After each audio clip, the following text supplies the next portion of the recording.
This is Corey's Takeover, and I'm taking over this hoe. Hey, everybody, do not adjust your screens. This is Thursday, which means it's another episode of Naturally Unbothered, and we're doing a Corey's Takeover in preparation for Pride Month.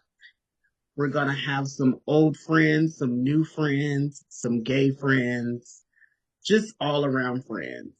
And tonight we have a very special guest that fills out two of those categories, old and gay. So I want y'all to welcome back my dear friend, Victor Carrington. Thank you for joining me. Thank you for having me. Oh, don't start this early, please. Don't. How you been? I'm super excited to be here. Thank you. I'm so proud of you. You are doing your thing. Go ahead on and knock it out. Thank you for letting me be a part of it. Yes. I knew that I wanted to have you to be a part of this special Corey's Takeover, so I appreciate you being here and working with me. We had some difficulties before, but we got it together. Wow. We got it. I'll do right. We got it together. So, what are you drinking tonight? So I decided to go with a little masculine bubbly. I'm sorry? I have a half mind to get up, but other half want to stay and finish my refreshingly masculine lemon drop.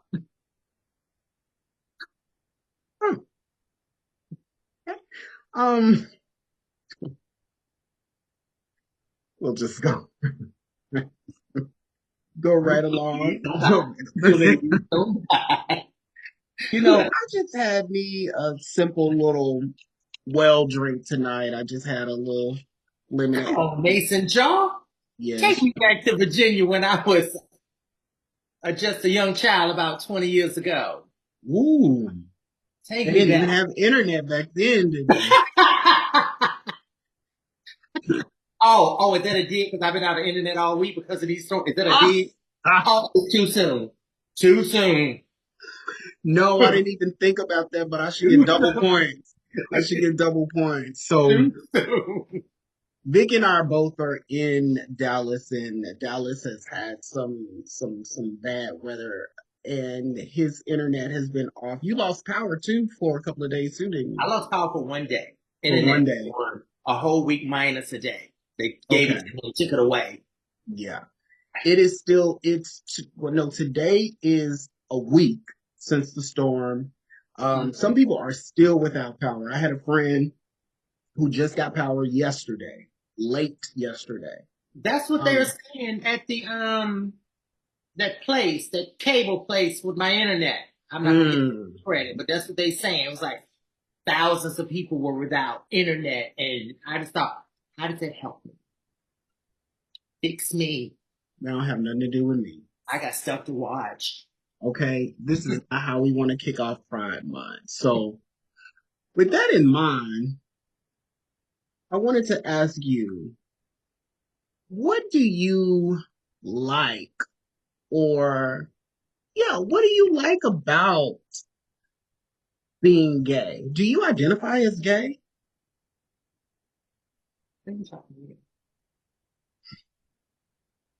So that's a very loaded question. I do identify as gay. My pronouns are he, him, her, she, whatever you want to call me. It depends on the mood I'm going to answer. You're going to say hon to what else? I'm not going to take offense to it. It is what it is.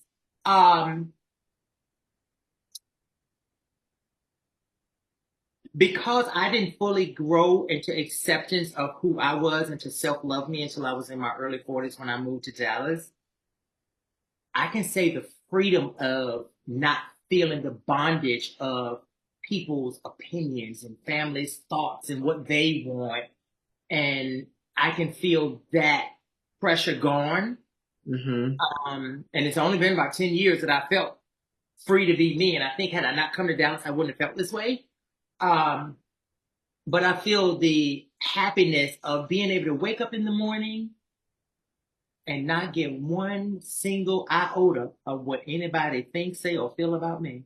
You gonna take me, you gonna love me, you gonna like me, you gonna hate me. I don't care, all of the above. The one thing I always get flack from when I try to date a dude is that my voice is a huge turnoff for men. And I remember when I was incarcerated, I got into this big argument with this guy from Richmond, Virginia, and he swore up and down that I had done something to alter my voice, like surgical procedures. And is there such a thing? There is. Because my dad, being the military country, strict, homophobic guy he was, when I started going through puberty, everything was changing on me but my voice. They put me through a voice therapy, where she would try to have me do all these exercises, try to train my voice to talk with bass in it, but it was actually inflaming my throat and making it hurt. So she told them, she said, well, the only thing we can do now is a surgery to burn the tips of his vocal cords. But there's no guarantee if he'll come out sounding like Barry White or Donald Duck. So he left it alone. Wow. I didn't know that was a thing. Yeah, there's a thing about that. And this was back in the 80s. So, but feeling not caring about what people say about me, even if, sometimes if we get rejected, so to speak, by a dude because of certain attributes or characteristics we have, it can be a little mental weighing on you. Mm-hmm. Yeah. Next. Right. When you get a certain age, rejection is easier. I won't say that it's just like whatever. I mean, nobody wants to be rejected, but I don't know. I guess after years of dealing with it, you get a thicker skin, and it's not. Well, I don't say it's easier. I say you just roll off your shoulders. But when you sit alone, sometimes, yeah, hard to think about it, and right. you be like, "Damn, what is wrong with me?" Mm-hmm. But mm-hmm. I'm happy about my freedom to be who I am and not care about what others think. Okay, very good. So let me ask you this. I was sitting here thinking about this, and I was like, what do people do to celebrate maybe holidays or things that's meant for them? And when I got to thinking about it, most of the time when holidays are set up for a group or whatever, they don't really celebrate it. Like when you think about Black History Month, there's nothing that Black people really do to necessarily celebrate it. Even Cinco de Mayo, when you go out and you see more white and Black people out at the restaurants at Cinco de Mayo versus Hispanic people. Well, shit. Oh, can we cut something? Yeah. They have Cinco de Mayo every day. They live it. That's what I'm saying. So, do you do anything to celebrate Pride Month? So I'm gonna tell you, I've not really done it until I did an interview with the Dallas Morning News years ago. Probably about, what were we in 2024? Probably about 8 years ago. And it was the anniversary to the sodomy law being taken away as a crime. And I was on my book tour then, so my publicist hit me up and was like, hey, I have this opportunity for you, but I don't know if you really want to do it. And she gave me the details about it. And I remember the story because I was living on the East Coast when this happened. And the East Coast, I remember the story where this couple got arrested because some man went onto their property and looked into their window and saw them having sex and called the police and they got arrested. So I remember when that story happened. Being a part of that celebration and having, there was another gay gentleman there. They partnered you up. So I was with a young gay guy. He was a teacher, Black, and he talked about his experiences and, his bad growing up with his dad and, and all of that. And so, that to me was probably the biggest thing I've celebrated. I've never been a big pride person to like, I'll travel. You know, of course, I used to do. I don't do it anymore because this has gotten so expensive. And you know, the little girls they come out want to fight and carry on. I just don't have time for that. I want to and get my little two step on. And next thing I know, I'm getting in my group, my cocktail, and it's flying across the room because they done drove. Fight. I don't have time for that. But that was probably the biggest thing I did to celebrate. And it when you sat and you watched the video, and I don't know if you've ever seen it, I'll send you the link to it. But to hear his story, to hear my story and how we fed off of each other, and then to hear the other stories of people, how they struggle. Some were older than me here in Dallas. It brought a smile to my face that this is something to celebrate. You know, we don't have to get together because it's pride. And I do think as Black people, we have taken opportunities that we've lost the root of celebration for real. Juneteenth.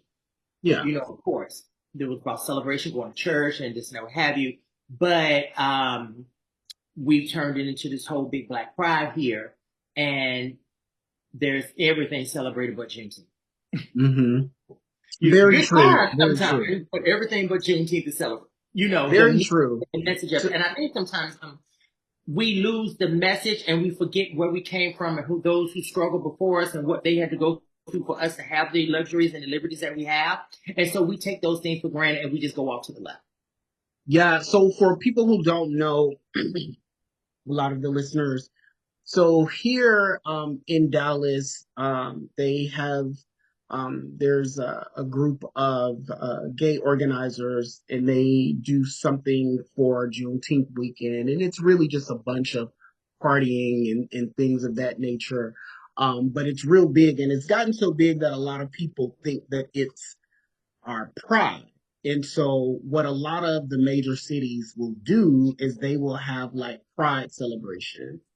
You know, DC has pride, and Dallas, Houston, Atlanta, LA, they all have pride, and it's just basically a bunch of gay motherfuckers coming together and partying and just being in celebration of each other and being able to be out and be free and not worry about a raid or anything like that. But nothing is really done to, I guess, educate or anything about the actual holiday or celebration or all of that good stuff. You know what that is. But yeah, so you know how there's always traditions or certain things that go with certain holidays. Like, for instance, you know, Easter, there is the tradition of, you know, the egg hunt. And Christmas is like, you know, you give gifts, you know, and all of that good stuff. And Valentine, you spend, you know, that special time with someone you love and blase, blase. So I was thinking, like, what should the tradition be for, like, Pride? You already know it's a bunch of sex parties. No. That's what their tradition is. They come together as we No, have. not that. I was saying that's what their tradition if there was like a I don't know, a symbol or something like that. But I was like, I think during Pride Month, everyone should have a gay experience. I think they should. Everyone should have a gay or bi experience. Like, but do they have to wait to Pride to do it? It's not necessarily wait until Pride, but it's just kind of like, you know, like any other holiday, like Thanksgiving. Like, no, we don't have to wait till Thanksgiving to eat, but this is in, you know, celebration of Thanksgiving or, you know, whatever the case may be. But that would be fun. But speaking of which, we are in the month of Juneteenth, and you know the parties have been planned. Are you partaking this year?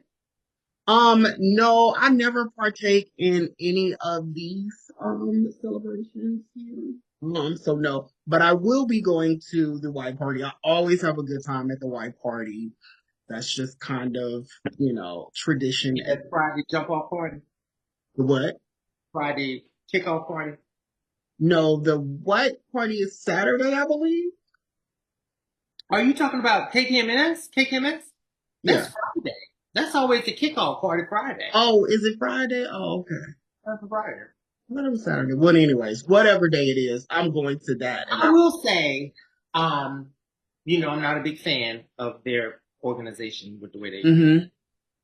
Anytime when they used to have it at the Dragon Street, is that Dragon Street? Dex on Dragon. Dragon Restaurant, yeah. One way in and one way out. That was you took me back to the '80s in the band club.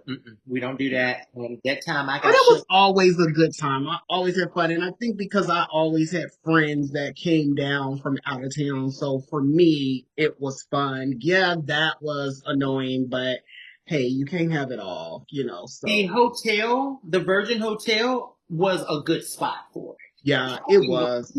It was. But that was a good spot. They had space, and that was a good spot.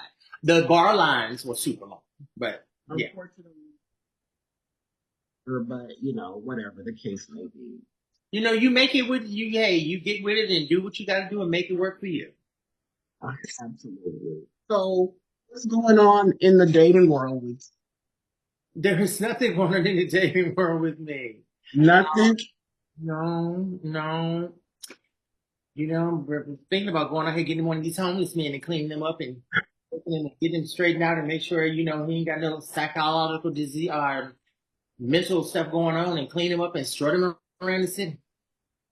I told you I would like to see that. I would like to see that. Pull me a Catherine Chancellor. Give me a Rex. Okay. Like my friends say, put them in the tub and drop them little Clorox in there.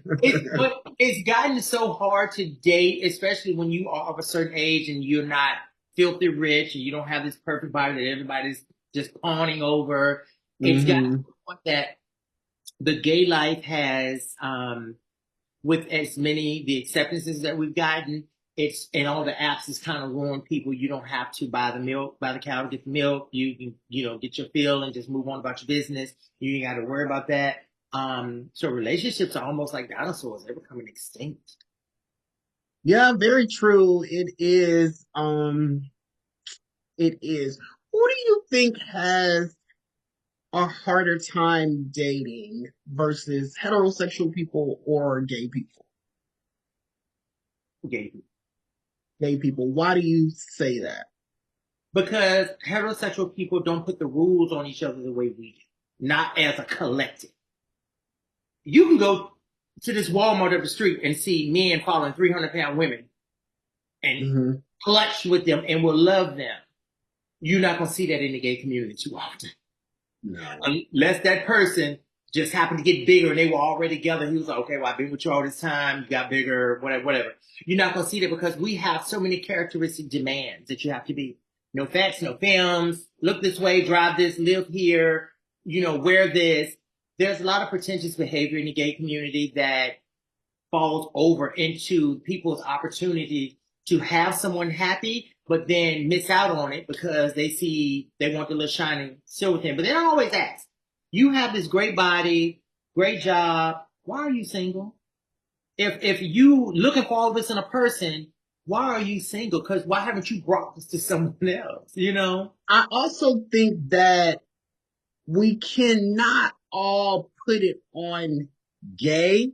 I think just as men are very superficial, visual people, whether you gay, straight, or not. Men are. I do think that you will find definitely more men who probably, you know, date maybe, you know, women who are considered overweight or whatever the case may be, not the, you know, the perfect 10 or whatever. But I think historically, traditionally, men have always been superficial in the looks.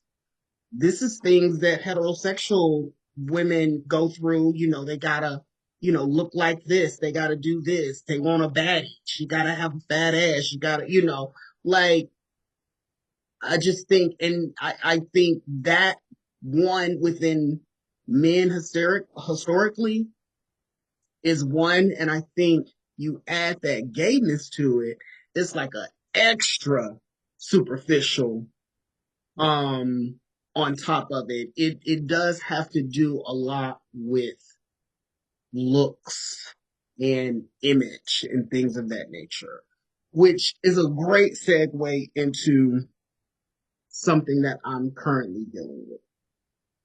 Oh, do tell. So, Oh, was this what you touched on last week? yes, Has that gotten any better? I'm gonna tell you. Okay. So I have been seeing this guy. And he's cool and everything. He's a little bit shorter than me, which I usually like you to be at least my height or taller. Now I'm only 5'7", so I'm setting the bar real low. Give him a footstool. It works. I'm real low, but it's not a deal breaker. Like, Okay. I'm not gonna be like, Okay. but of course I noticed it. Like, you shorter than me, but okay, cool. I can deal with it or whatever. So we get to the point of our connection or whatever when we start fooling around. Okay. So he, starts taking the clothes off or whatever, and he has on a compression suit, top or whatever. So I'm immediately, the first thing that I thought was, okay, he's had fat girl surgery. Okay. Let me pause real quick. So years and years and years and years ago, I started working at this place, and I had this trainer named Nicole, and she had at the job where I was currently working at, we had excellent insurance. It was free. Oh, the best. Yeah, and even when they started charging us, it was like $5. Oh, So, but at that time it was free. So all of them girls was in there getting the lap band like crazy. So she had got the lap band, and she referred to it as big girl surgery. So it just stuck in my head. So okay. but anyway, so I'm thinking, okay, he's had the big girl surgery. And so I'm like, okay, whatever. So then he takes off the compression, and there was like meat everywhere. It was like I was at Subway. Deli meat everywhere. And I was like, oh my God. What in the fuck did I get into? Right? So I'm trying to, work with it. I'm trying to. And I was able to get through it, right? Was able to get through it. So Well, hold up. Before you got through it, did it turn you off in any way that you rushed through it? yes, it did turn me off. Like, I'm sorry, I don't know what to say, but that just was not attractive to me. It was not a turn on. Like, whoa. Okay. Maybe it could have been different if I was with this person in the beginning and I saw the progression, and it's like I know them, and I know, like, but to just be like bam was a lot on me. It was a lot. And so I was kind of like what they call sticker shock. You know what? I think this is gonna be the last time you and I ever speak because I can't deal with you. For real. So anyway, so then I went and like was looking up old pictures of him. Like, this motherfucker was huge. Did He y'all was, talk about it? did we talk? Like, What do you say? Because maybe he was in the process of that part happened, and then he's got to go get the skin thing done. Because Maybe so. Back like that, you got to give it time. Maybe so. Maybe so, but we did not talk about it. Kind of, sort of. So hold on. So I went to look back and look at old pictures of him, and he was like real big, real big, real big. So I'm like, okay, so he's come a long way. Like he's actually probably smaller than me. How does he feel about himself, though? I think he still feels and sees that fat, insecure little kid. Well, you know what? His doctor. But I had liposuction about 8 years. For on I'm not sure what he had. He either had the sleeve or he probably had the lap band because the motherfucker eat fast food every fucking day. Ew. Like but he does work out like 2 times a day. Like he does. But the reason I said it is because when I had my liposuction, I told him snatch it all out. I don't care how it looks. I want it all gone. And he said, no, we have to take out rather appropriate proportions or else you will have a lot of sagging skin that won't snap back. So I don't know. I would hope that his doctor gave him that, disclaimer. But then most people that get their lap and they don't have the droopy skin, do they? Yeah, because you're losing at a rapid. Maybe he was taking the Ozempic. No, this was years ago. Oh. This was years ago. Wait, whoa. He did whatever he did years ago and haven't had the skin addressed now. Or maybe what? Maybe he's not planning on getting the skin done. Maybe he's not planning. I don't know. We hadn't talked about that, but I asked him. And this is so insensitive, so I hope nobody judged me for this. Remember that episode of Family Guy? Family who? Family Guy. I watch Family Guy. You didn't watch Family Guy? You watch Family Guy. Not like that to be like, I know every episode. So where Peter gained a bunch of weight. He gained a bunch of weight? Oh, it was someone on there had gained a bunch of weight, and Stewie was under one of the layers of skin, and he came out. He was like, "Whoo, it's rough in there." Oh, that was so insensitive. I'm so sorry. Okay, all right. But at any rate, I don't know. But I did ask him. I said, "Did you have fat girl surgery?" And he was like, "That word's offensive to me." I said, "What?" He said, "Fat." I was like, it's facts. Fact. Like it is what it is. It's fact. And, I'm not in the business of changing anybody's mind or whatever, let that be offensive to you, but did you? And he said, yeah. And I said, oh, okay, cool. And I just kind of left it at that, but I think he's really, and a lot of times this happens, the people will lose the weight, but their mindset and their heart has not changed because he's so super sensitive and he's like, you don't like me. And I'm like, oh Lord, like, no, I don't, but gosh. Like, but where are y'all at now?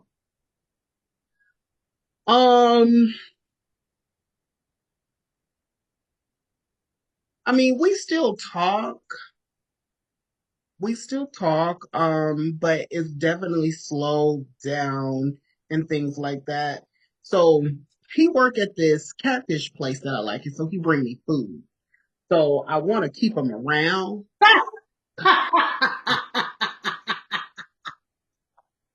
Because I haven't tried the boudin.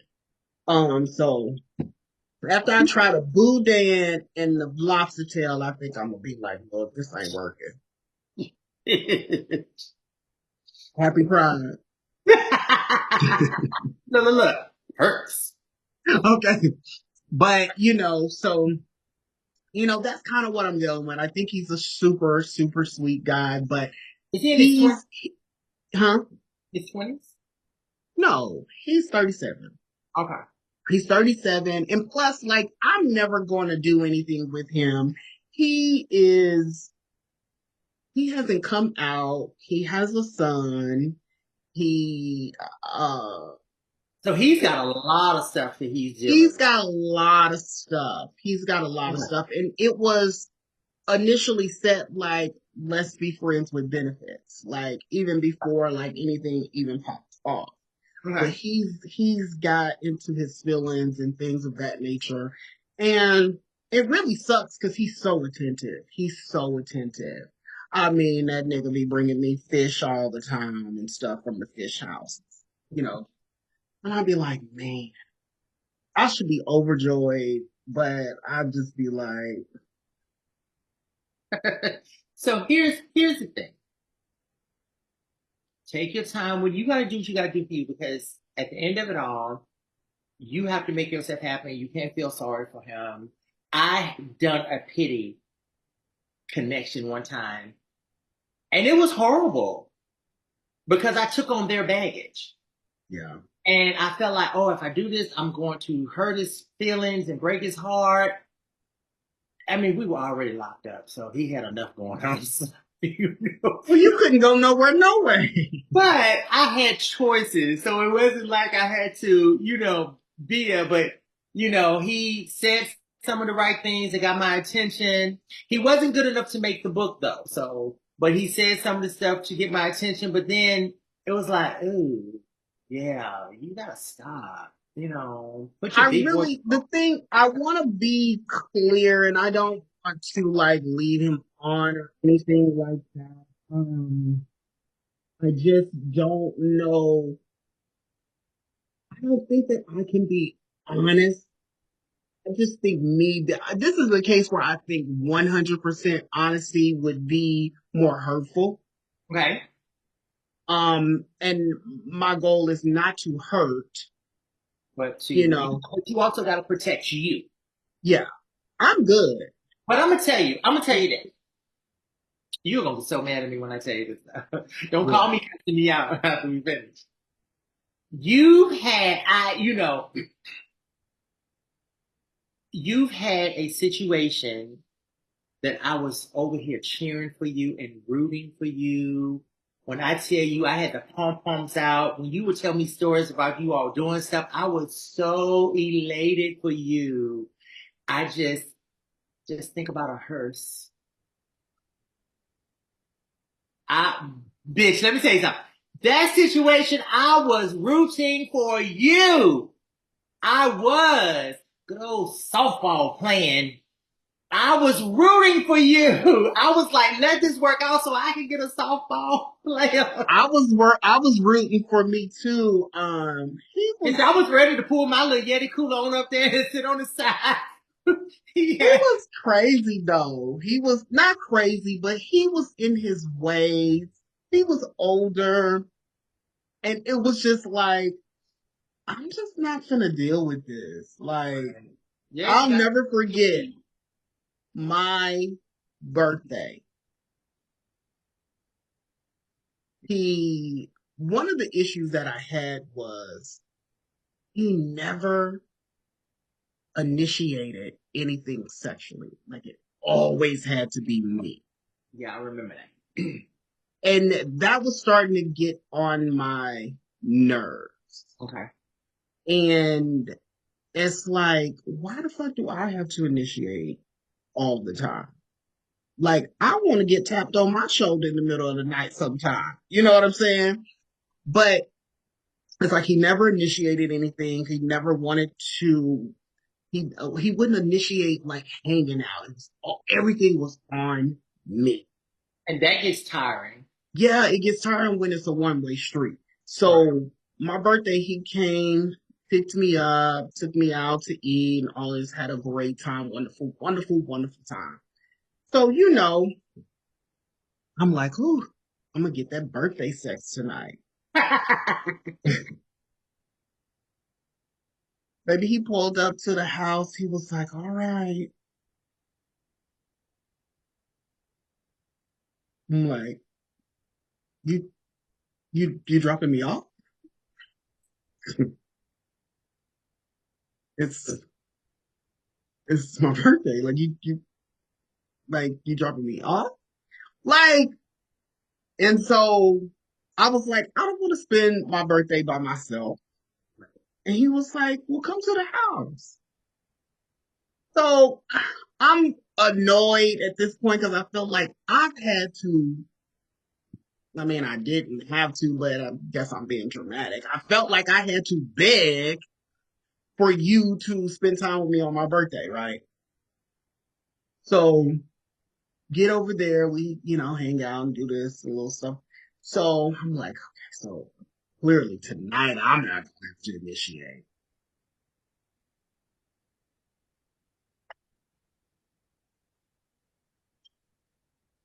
See, Baby. We got in that bed.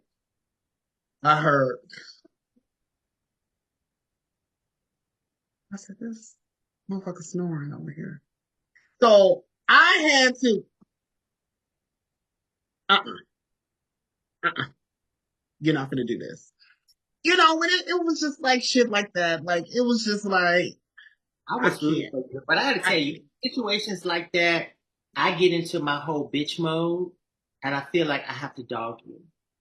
That's to get your attention. I have to dog you because I need to remove my emotions and my feelings and desires out of it, and I'm just here to get what I can get. The phone call stop. Oh, you will miss me.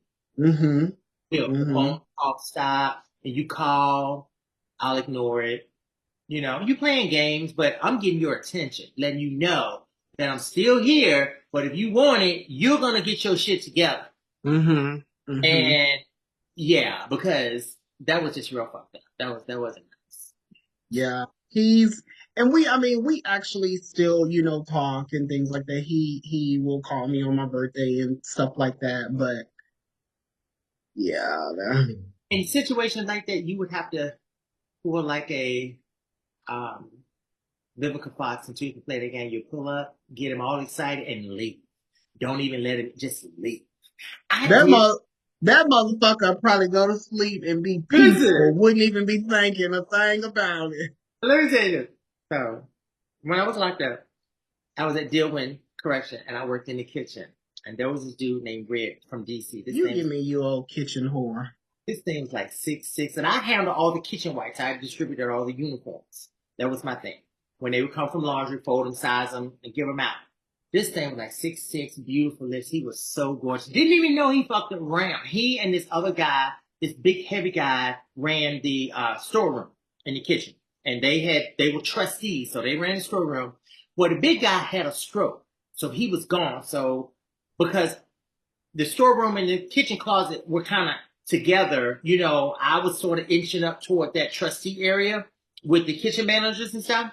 And so I was in the storeroom one day. We had done this big cookout on the boulevard. All the inmates came out of the buildings and got their food, and then they went back inside their building. It was a cookout. So y'all just having a good time over here on our dime. But listen, so when we got all the stuff back in the kitchen and whatever, I was in the storeroom with him, like putting stuff up, and we had already fucked around before. And he was inching up and I could see it growing, and I was like, I'm gonna go. And so he said, you gonna leave me like this? And he just still you gonna leave me like this? I said, yeah, bye. And I left. Bitch, I got out of that kitchen. I got shook down, got halfway down the boulevard, because I'm being a bitch about it, because I knew he was checking for one of the women kitchen workers, but you fucking with me, so I'm like, no, I'm not giving into that. Baby, I got there was female kitchen workers, but they were employees. Yeah, they weren't even, they were employees. So, bitch, I got halfway down that boulevard, and I broke. I went right back in that kitchen. And I went, because you had to knock on the door for him to let you in. If somebody's in the storeroom, they got to let you in. Or either the managers or somebody got keys. I knocked on their door and he saw it was me. I went in and I just threw him up against a big old pallet of potatoes. And I ripped his pants off and I just devoured him. Not the potatoes! I just pushed him up against the potato and I grabbed him and I just devoured him. I left him. He was like, I got him walking, he just sprawled out on his Oh my God. But I felt bad because, I was trying to prove a point and I ended up breaking, but I ended up, I fucked his head up with that because he wasn't expecting Y'all see what y'all tax dollars going to? that. But listen, going back to your earlier point about celebration and stuff, I think oftentimes we also forget that we got to celebrate each other. Yeah. Corey has this, not you, my other friend Corey, has this saying that you got to check on your strong. Because just because they strong don't mean they got all that shit together. And, you just got to, do that. And that's why I try to always celebrate my friend. If it's something I can do for you, if you've done something for me, I'm going to figure out a way to do something nice for you. I had this one friend, you don't know him, but threw him a surprise birthday party. And when I say it was small, intimate, a good old Saturday afternoon, and we had so much fun. So Just much a couple fun. of balloons swinging, but we got him a cake, had his food. We did have him fix the rotel though, because the bitch can fix the rotel. We've had him fix his rotel, but he didn't know it was that. And baby, when I tell you, we cut up and had so much fun, and he It was wasn't a even good time. expecting it. Yeah. I'll go and grab my friends, like Court. Court had never eaten at Ruth Chris before. This was years ago. And I eat at Ruth Chris all the time. And I said to him, I'm going down to Ruth Chris to give me something to eat. He said, I ain't never ate no damn Ruth. I said, well, let's roll. Baby, we got up from Ruth Chris. By the time that bill came, it was $300. But it was mostly alcohol. But, took care of that because I like to pour into my friends because my friends do so much for me that they don't even know, where it's not even a physical thing they do to me. It's just seeing me. Because I have people from the East Coast that when I left, we're close friends. They don't call me until they need or want something. And it's difficult to take. I understand everybody's busy, but it shouldn't take you 6 months to reach out to me but I'm the only one reaching out. And then I just find to pull back. And then with me just having this Achilles surgery, one of my friends that I've had, and she stuck with me the whole time I was locked up. Like, that's when we got close. And she would send me a letter or card every week. And I always give her something for her birthday, Mother's Day, Christmas. And her response is like, I have it delivered to her because she's in Virginia. And she'll send me a text, thanks. I'm not asking for a parade, but then to acknowledge me, a couple of years ago, my birthday came around and I didn't hear from her. I get excited to get a text message or a phone call for my birthday because it lets people know you see me. You ain't got to buy me shit because anything I want, I'm going to get it myself. But just see me. She didn't even call me. So when we talked a couple of weeks later, I said, I didn't hear from you on my birthday. And this bitch said the most awful thing she could have said. What she said? Well, I thought about it and I just didn't do it. I'm sorry. And I was like, this bitch. But let me say, I gotta respect the motherfucking honesty. She was like, I thought about it. And, I was going to call and then I was going to text and I thought about it and I just decided, I just didn't do it. Like, oh my God. Oh my God. But here's the same woman who goes off if her birthday is not acknowledged. That's the issue I have. I have a friend in North Carolina, went to school with her at Shaw, worked together, everything. Let her clean my house out when I moved. I let them have everything in my house because I started over when I came here. Don't hear from her,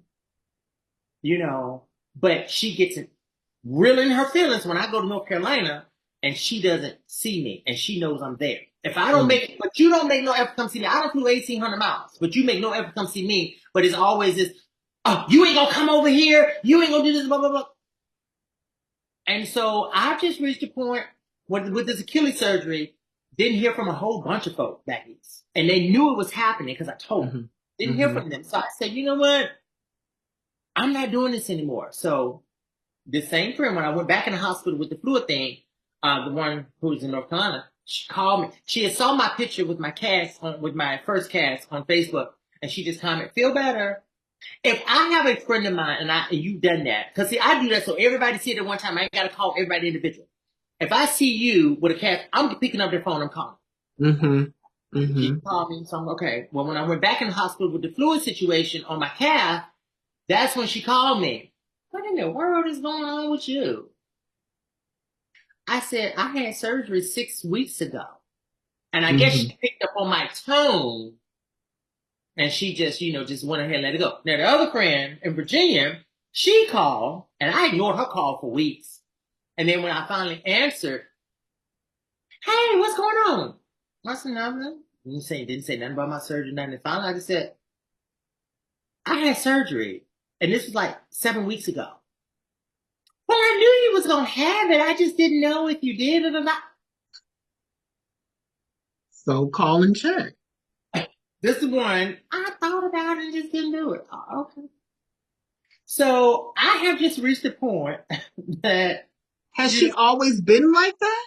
No, that's the thing. Well, I tell you, this woman, because I met her in the church, her cousin was the bishop. I joined the church because somebody told me he'd get me out of my legal trouble, but he couldn't.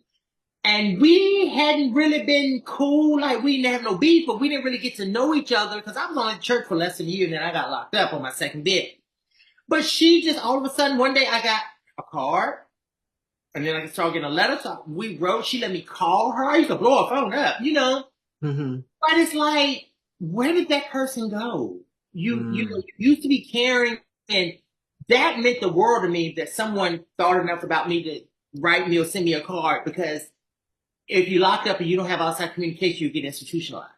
And so that meant the world to me. But then, when I came home, we got together, giving her, taking her out, doing stuff, to show my appreciation. And we cut up, whatever. And then all of a sudden, she just got so bitter. I don't know what happened to her. I mean, that probably has nothing to do with you, though. Yeah, I'm not going to be the recipient of that bullshit. I'm tired of it. Well, let me ask you this. Have you, either one of these friends, have you had a conversation to be like, this, hurts my feeling, or this affects me, or I don't like this? I did with my friend in North Carolina last year. And she said, we're going to get better. We're going to do better. And I tested her. I said, I'm not going to call her. I'm going to wait. This was last year in spring. She did not call me until the beginning of this year to tell me that one of my classmates' son had killed himself, which I had already saw it on social media. So I was like, oh, that's why you're calling. Okay. So, it's like, so I just feel, we got to celebrate each other and be there for each other, because I do think we are headed into some tumultuous times where we're going to need to lean on each other. And if you call me and say, bitch, bring that bat here, I'm coming. It's an old saying, but I think it reigns true back then, now, and in the future. We cannot expect us from them. Oh yeah. And at the same time, I've just learned where to place people. Not everybody is meant to be in your world in a 360 degree. Some people is good for this, you're good for that, you're good for this. And that's just where I place, people. That's a lesson that I've learned over the past couple of years. That, not everybody needs to continue on this journey. Not everybody, yeah. Most definitely. Well, that was interesting. So before we go, I do want to ask you something that is related more to the identity of the show. Okay. So, if you were a sexual position, what would it be and why? If I were a sexual position. A sexual position. Oh, Jesus. Let you mull on that for a little bit. I think I will be a missionary position. A missionary. Do tell. Send me back and lock me down and just have your way. When I try to run, pennies, don't let me leave. Just like a old slut bag. Maybe it's the whole incarceration thing and I haven't broke that bondage just yet. And it's been over 25 years. Maybe I haven't broke the bondage yet. Maybe, Maybe something about when, maybe. it's him looking down at me and softly kissing me and just handling his business and letting me know I conquer you.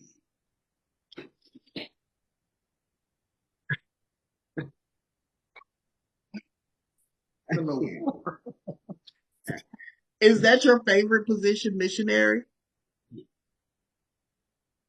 It's a very submissive. You give me that. Very, Free zone. very bitch out position. I could to this free zone. I could see it. You give me you a hollering old bitch too. Oh my God. Oh my God. Is it the voice that make you think that? It's your overall everything. You give me, you would be. Oh Lord, you give me. Oh wow, Alley Cat, what a sling from Chandelier. Like get your big tall ass over somewhere and sit down. Shit. Oh my God! I am insulted by this conversation. Am I lying though? Yes. Oh, I am? Yes.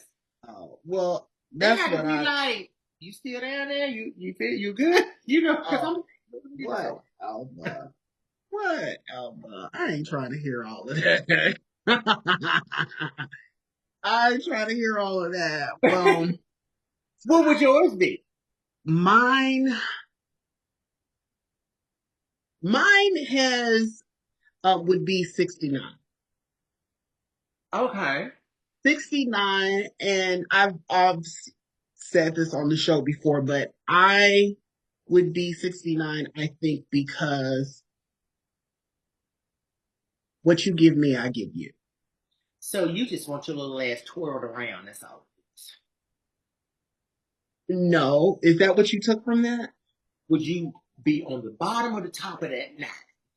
I'm going to be on both. I think 69 is equal. Okay. You getting yours, I'm getting mine. I'm going to tell you that I have not ever told you. What? There is, and I'm surprised, I've gotten a little bit more relaxed about my sexuality and the things that I'm willing to do. Because I used to be in a box. We reviewed that a little bit the last time. I want to be double penetrated. Okay. I think this one time for the experience, and we'll see where we go. But I see people do it in porn, and I'm like, you have a desire. Okay. I could see you being double penetrated. You give me, it would be a walk in the park. These insults will not fucking stop. You give me, this would be a walk in the park. I want to try that. Honestly, though, because for me, which I get judged by some friends a lot and I think it's because of my experience with were considered the down low man before that J.L. King book came out. I liked it. Now, of course, I want the relationship, want someone that would feel good to have somebody just, hey, I'm just checking on you, how you doing, or whatever, or someone just rub over and grab your hand while you sit watching TV. Now, he may be trying to escape in that moment and it accidentally brushed up against me, but it would feel good to have that, even if it's just for, like you had with old boy, a physical, let's do this, whatever, because there's still some type of connection there that could lead to something. But shit, it's like, you just never know how it's going to be. And I try to tell people, I bring a lot to the table. Shit, I'm going to make you laugh. I ain't going to cook shit because I don't rattle pots and pans, but I got friends to do that. So I got resources. You know, we can travel, we can have a lot of fun. But yeah, I do want to be double penetrated. Okay. I would have never gone to the free zone or an establishment like that. A friend of mine used to take me to North Carolina. He used to say, we're going to the snack shop. But he said, Vic, you ain't gonna go. You too much of a snob. And I took offense to it because I was like, I like chicken too. Like, and this is when I was eating chicken. I was like, I like chicken too. Like, why would I be a snob over some chicken? You know, turned out it was like bookstores. Okay. And we used to go and watch and listen. And sit in the parking lot and watch who's download me and going in there. You know, we used to, do that. And I said I would never participate. I would just never. And then I ended up in the free zone one night. And got my everlasting life. Got your everlasting life. Yeah. And it was like, oh, okay. You know, it's not something I would do on a regular, but yeah. You know, something that I have come to, I guess, getting grips with is just what? My rider boots? No.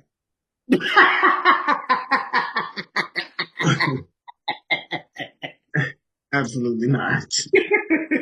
I will never forgive you for those.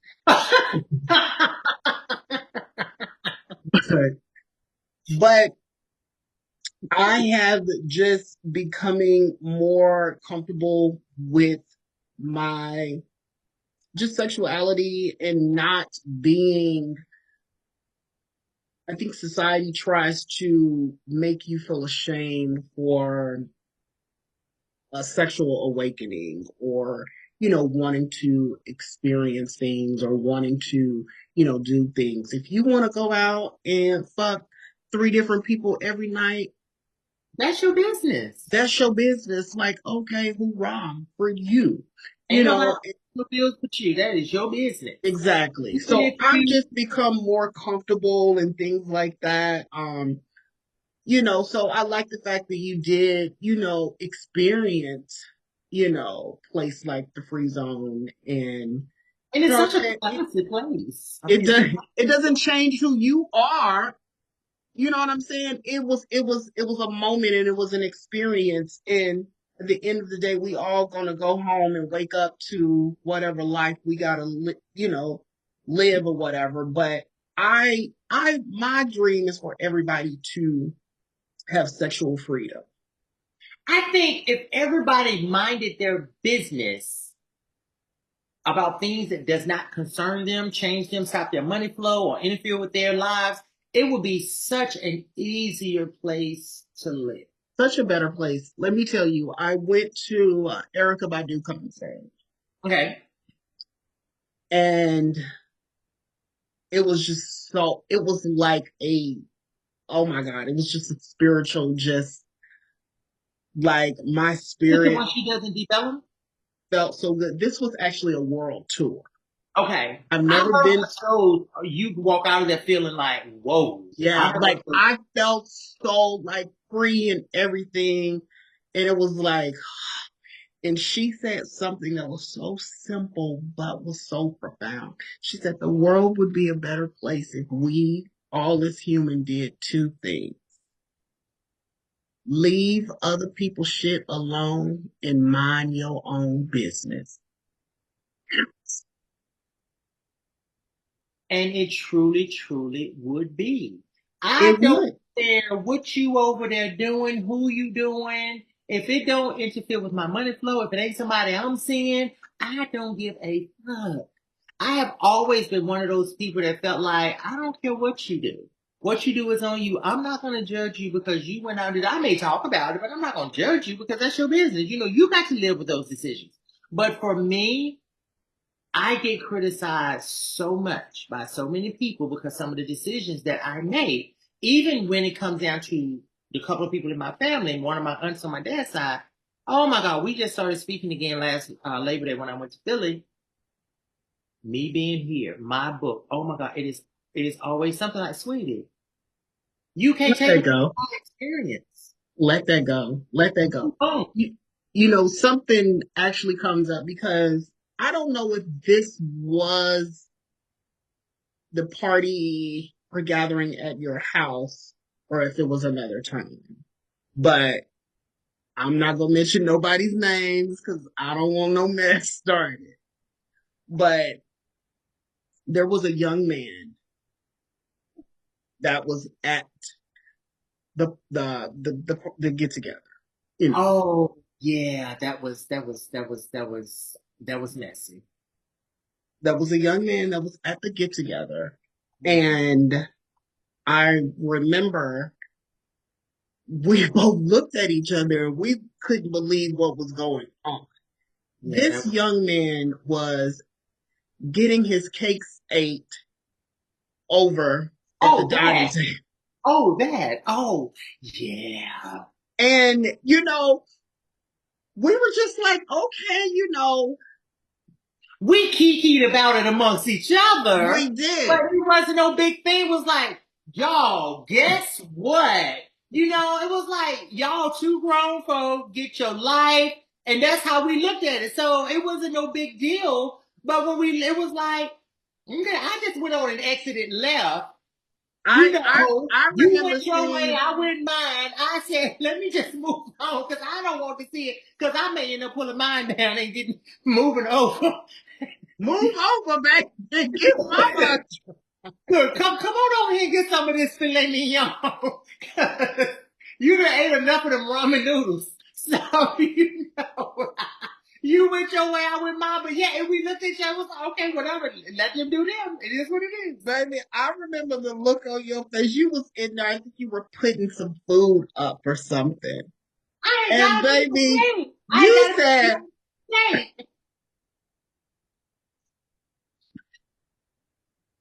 Let me tell you something. I had a function here, and I didn't tell him to do that though. I know. Listen, I had a function here, and you gonna get the regular here. You gonna get a lot of liquor. You gonna get my famous chicken tenders with my great mammy's special sauce. You gonna get some shrimp, and I had done that buffalo cheese. I had made that buffalo ranch cheese dip. And I always do so much, and people wanted to go stuff. And I remember I don't know, were you here that night when the scuffle got at the door and chicken was flying one way and buffalo ranch was flying the other way? I was there, I believe, but I think I was in somebody's face on the patio or something. I'm going to tell you, I think you were here because that was the first. Yes, bitch, you were here because that was the first night you gave me your little dessert. Was that it? That was it. Because I was in there fixing stuff.